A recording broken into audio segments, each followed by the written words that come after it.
Saya kalau ada masalah, itu biasanya sih saya bisa naik ke atas genteng.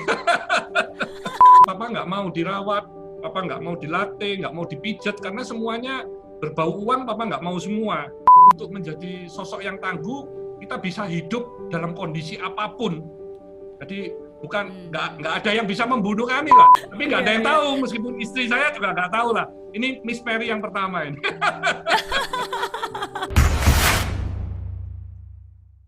Iya. Bagaimana cara Papa mengajarkan ketangguhan kepada anak-anaknya, kepada Pak Hermanto dari sejak kecil?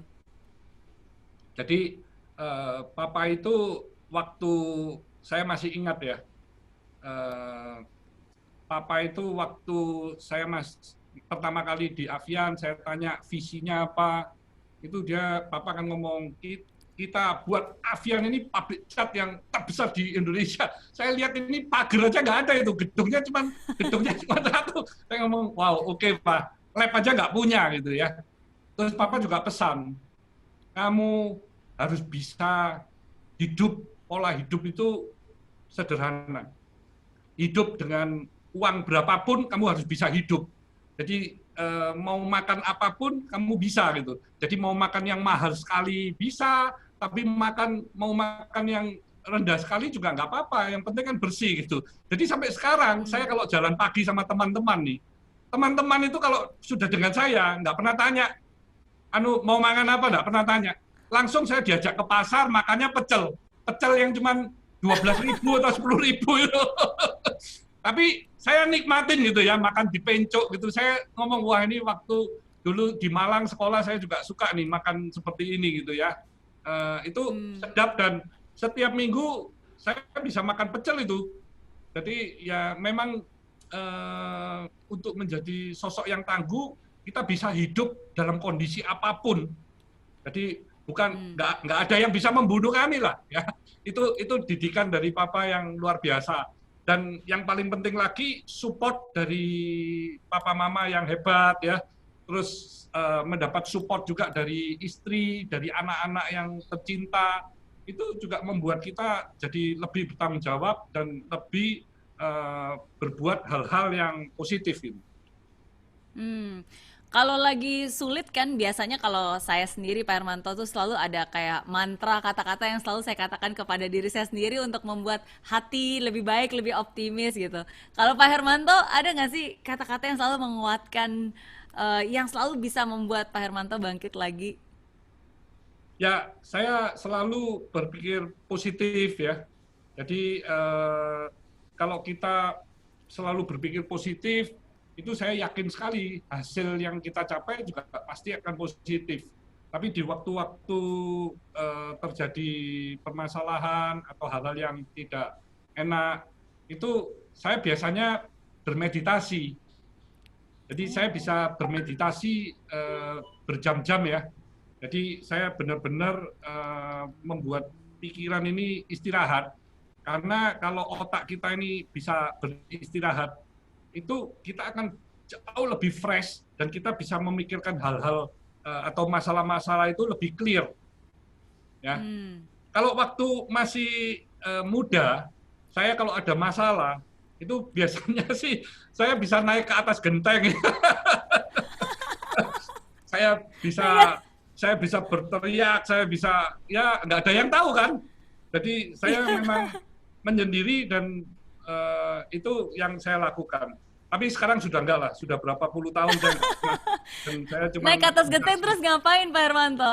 Teriak gitu atau ngapain di Wah, atas saya genteng menangis, biasanya? saya emosi saya buang semua ke langit lah, tujuan saya begitu. Tapi nggak Iya, ada yang iya. tahu, meskipun istri saya juga nggak tahu lah. Ini Miss Mary yang pertama ini. Oke. Apa yang biasanya diteriakan? Ya asal teriak aja. Saya biasanya kalau menghadapi permasalahan yang pelik, biasanya saya pendam sendiri sih. Hmm. Mhm. Apa doa yang selalu diucapkan di saat-saat sulit seperti itu? Saya masih bersyukur, jadi masih begitu banyak saudara-saudara, istri, teman, anak semuanya yang mendukung, yang mencintai saya, ya itu yang membuat kita akan jauh lebih kuat ya untuk menghadapi cobaan apapun gitu ya. Hmm, ya, ya, keluarga sih Pak Hermanto, betul. Ya, Em, saya selalu percaya sebenarnya kalau tadi Pak Hermanto ngomong tentang cinta, dan saya tahu itu juga salah satu value yang selalu ada di Town Corp ya kan, cinta. yes, Bahkan cinta ada ininya rumusannya. Itu saya belajar dari Pak Hermanto, itu sharing sama saya di Metro TV ya kan. yes. Cinta. Cinta CINTA-nya apa aja Pak Hermanto? Customer C. focus, integrity, nationalism, teamwork, dan agility. Yes. Nah, itu Oke, masing-masing cinta. kami berikan -1 sampai level 1, 2, 3, 4, 5 gitu. Jadi Hmm, memang itu juga didapatkan dari pertemuan seluruh leader. Kami mencari apa nih?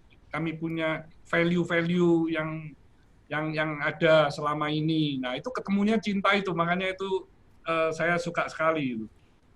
iya, betul. Dan kalau berbicara tentang cinta, saya sendiri selalu percaya Pak Hermanto bahwa em, orang tua itu adalah alasan untuk anak selalu berjuang, Ya, dan anak itu adalah alasan untuk orang tua selalu bertahan ya, di saat yang sulit apapun juga. Orang, kalau kita seorang anak itu pasti kita selalu bangkit lagi dan melakukan sesuatu, ya demi siapa, demi orang tua gitu. Dan kalau kita sebagai orang tua mau saat sulit apapun ya kita bertahan ya juga ya demi anak kita.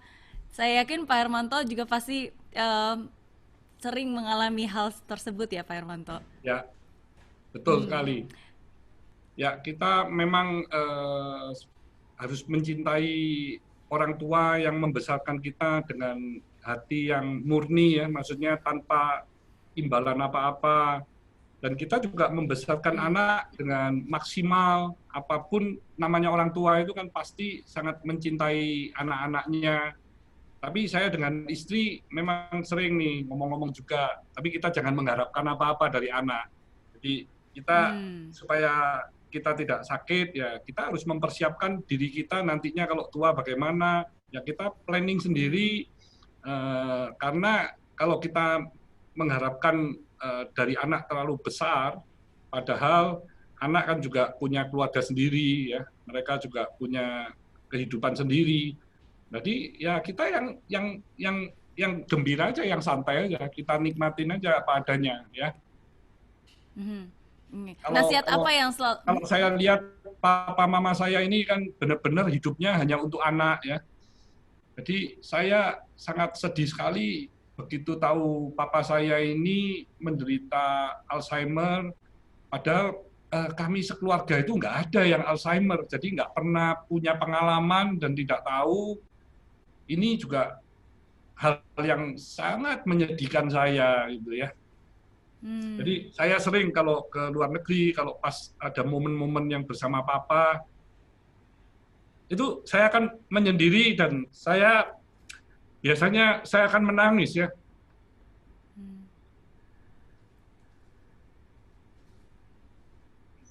Papa saya luar biasa sekali, mama juga sama. Jadi mereka ini berkorban demikian besar, tapi di hari tuanya papa kena Alzheimer dan mama di usia 90 tahun harus merawat papa. Ini yang menurut saya kasihan sekali ya, padahal papa sudah well plan. Papa sendiri yang mendidik anak-anak kita semua dididik. Kalau orang tua itu jangan sampai membebani anak. Seperti papa kan sudah menyiapkan segala sesuatunya untuk papa dan mama lebih dari cukup. Tapi kena Alzheimer ini lupa semua. Dan papa back to kondisi waktu papa masih miskin, papa waktu masih nggak punya apa-apa. Jadi nggak mau apa-apa. Kita panggilin waktu dokter, kita panggil ini semuanya mahal dan papa nggak mau dirawat, papa nggak mau dilatih, nggak mau dipijat karena semuanya berbau uang, papa nggak mau semua. Diomongin gratis juga nggak mau. Dan kondisinya semakin lama semakin tidak baik karena memang susah sekali ya ngobatin orang Alzheimer, tapi dia ingatnya yang diingat yang lama-lama yang kondisinya waktu masih nggak happy. Hmm. Dari tahun berapa Pak Hermanto? Papa Eh, terkenal tahun langsung. tahun kurang lebih tahun 2017. Hmm, oke. Tahun 2016 itu sudah ada tanda-tanda ya, tapi kami kan nggak mengerti ya. Kami ingin lah Hmm, biasa ya, kalau orang sudah tua mungkin lebih kritis, lebih lebih ini maunya itu yang kami nggak terpikir ya. Jadi memang benar itu, orang itu harus jiwa apa sehat secara jasmani dan rohani. Rohani ini yang jarang sekali orang check up ya. Biasanya kalau orang check up itu kan selalu jasmani terus kan, tes darah, tes di MRI segala macam. Tapi dari sisi kejiwaan nggak pernah dites kan. Kalau ke dokter iya. psikiater atau psikolog nanti dikira oh, apa saya gila gitu kan. Jadi memang, tapi kadang-kadang kalau itu tidak diobatin, penyakit syaraf atau jiwa itu kalau tidak ditanganin dengan benar, itu semakin parah. Dan kalau sudah parah, tidak bisa kembali kembali asal gitu ya. Jadi harus di stop Hmm, supaya dia tidak lebih parah itu harus stop. Nah ini harus memang diketahui oleh anak teman-teman semua yang sudah keluarga. mempunyai orang tua yang usianya bisa di atas 70, 80, 90. Nah itu biasanya perlu untuk treatment atau pengobatan supaya tidak semakin parah. Iya, iya. Tapi saya percaya bahwa kadang hati itu akan mengalahkan logika ya Pak Hermanto. Karena kalau saya ngelihat ketika Pak Hermanto bersama dengan ayah, bersama dengan papa, ya kan, masih tidur barengan, masih Ya, saling pelukan, ciuman, itu saya merasa bahwa ya, saya merasa bahwa inilah kedekatan dan cinta seorang anak terhadap orang tuanya dan cinta orang tua terhadap anaknya itu, dan itu nggak perlu logika, nggak perlu ingatan, tapi the presence yang dirasakan itu menurut saya I think that is the one that yang kita sendiri nonton aja, lihat videonya aja bisa merasakan gitu. Apalagi papa yang berada di tengah-tengah situ pasti kan dia juga merasakan hal yang sama. Hmm. ya. Jadi memang uh, quality of time itu kami jalankan ya. Jadi memang dengan waktu yang tidak banyak, kami dengan keluarga itu biasanya dekat sekali dan itu memang kami lakukan sehari-harinya gitu. Jadi ketemu papa ya, Hmm. ya memang begitu biasa gitu ya. Iya. Apa yang selalu Pak Hermanto ucapkan ke Papa kalau setiap kali ketemu atau setiap hari telepon-teleponan ketemu setiap Ya, minggu pasti makan bareng, ketemu bareng. ya kalau kalau saat ini sih karena pandemi ya. Jadi memang eh, papa kan juga di Singapura dengan mama kan eh, cukup lama ya. Jadi mulai Maret sudah di Singapura. Jadi memang Hmm. pada saat itu juga berobat. Jadi sekalian di sana. Jadi memang hanya pakai telepon, video call. Tapi memang pendengaran pun semakin tidak bagus ya. Jadi komunikasi memang masalah pada saat-saat pandemi seperti ini. Hmm. Hmm. Ya, yeah, but we have to treasure every moment, ya kan, Pak Hermanto? Ya, yes. Oke, oke. Nah sekarang kalau dari Pak Hermanto sendiri, apa nih nasihat terbaik yang pernah didapatkan? Eh, Nasihat yang didapatkan dari papa maksudnya. Mhm. Kalau Iya. papa selalu berpesan yang paling utama ya jagalah reputasi kita ya. Karena dengan Hmm. reputasi yang baik kita bisa menjadi sosok pengusaha yang bisa dipercaya. Itu peluang itu akan datang dengan sendirinya dan tanpa batas gitu ya. Dan itu saya sudah Hmm. membuktikannya ya. Jadi di masa-masa 3 tahun belakangan ini saya kan sebagai equity investor, saya banyak masuk di perusahaan-perusahaan dan perusahaan yang bagus-bagus itu setelah ketemu dengan saya dan juga dengan seluruh tim itu sangat enak gitu ya kalau bicara, kalau ngomong masa depan ya, yang secara karakter, yang secara kami bisa mensupport agar perusahaan tersebut bisa growth double digit, 50% bahkan double-double, nah itu kami akan masuk. Karena Hmm. perusahaan tersebut akan jauh lebih sehat, dan tetap akan kami arahkan untuk bisa menjadi nomor 1 di bidangnya. Jadi memang pesan dari Papa ini penting sekali ya, reputasi, integriti ini number 1 ya. Ya, ya, karena itu sesuatu yang nggak bisa dibeli, sesuatu yang bukan instan, sesuatu yang hanya teruji bukan di saat semuanya gampang-gampang deal, oke profit aja ya, tapi kan Ya, teruji betul. di saat ada susah, di saat ada pilihan, ya kan? Ya. Dan kalau Ya, mau teruji dari sisi history, di krisis apapun, Avian dan semua grup ini tidak pernah bermasalah. Karena ya, kami ya, memang tidak greedy, kami minjemnya juga kalau ada perlu pinjaman ya juga kami pinjemnya pinjam rupiah. Karena itu yang tidak berisiko meskipun bunganya lebih tinggi dibandingkan US dollar ya. ya, Tapi itu ya, adalah integriti menurut kami, karena kami akhirnya tidak pernah menyalahin pihak bank, pihak-pihak supplier segalanya. Bahkan waktu krisis ya, pun kami dipercaya oleh supplier-supplier luar negeri, mereka mengirimkan barang langsung ke kami, baru kami transfer. Jadi tidak melalui bank. Bank aja nggak dipercaya itu waktu oh krisis kan. iya, Iya, LC nggak iya, dipercaya. Jadi semua supplier itu langsung ke kami. Sehingga iya, Avian pada iya, saat krisis itu bertumbuhnya semakin pesat, karena pesaingnya kan banyak yang bermasalah. iya, betul. Dan bukan hanya Avian, sekarang Cleo juga sahamnya naik, naik, naik. Miss Mary sudah invest Amin. belum? Amin, amin. Waduh, saya harus belajar lebih banyak nih Ya, tentang investment. Tapi kalau ownernya seperti Pak Hermanto mah pasti pasti selalu akan grow and grow and grow, bener nggak? ya. Miss Mary lihat Betul. itu Warren Buffett ya, dia kan di usia 36, kekayaannya 8 juta, waktu 56 kekayaannya 1.400 juta atau 1,4 billion US dollar, itu kenaikannya 175 kali dalam 20 tahun. Nah, itu cuma invest saham saja.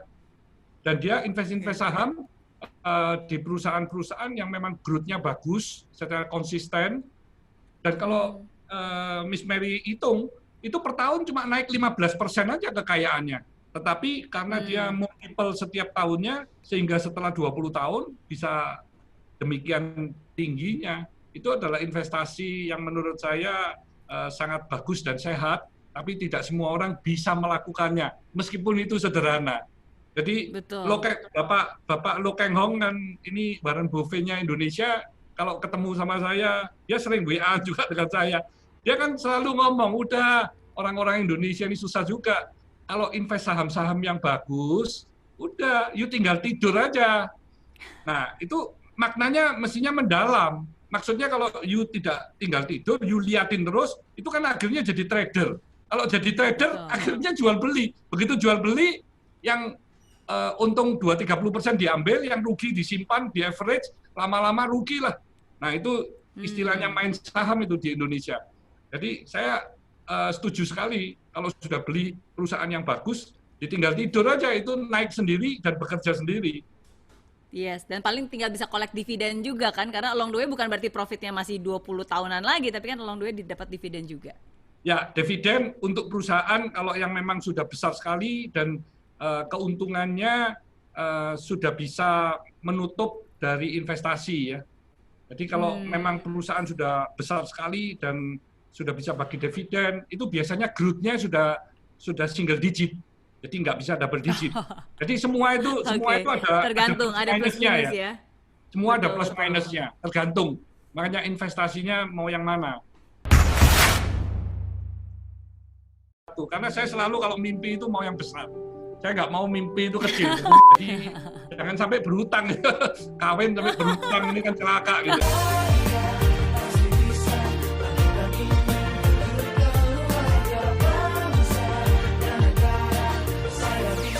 Ya, laksana bumi tanpa hujan, hidup tanpa tujuan, kering dan mati tanpa hijaunya tumbuhan. Demikian kalau mimpi tak kunjung terjadi.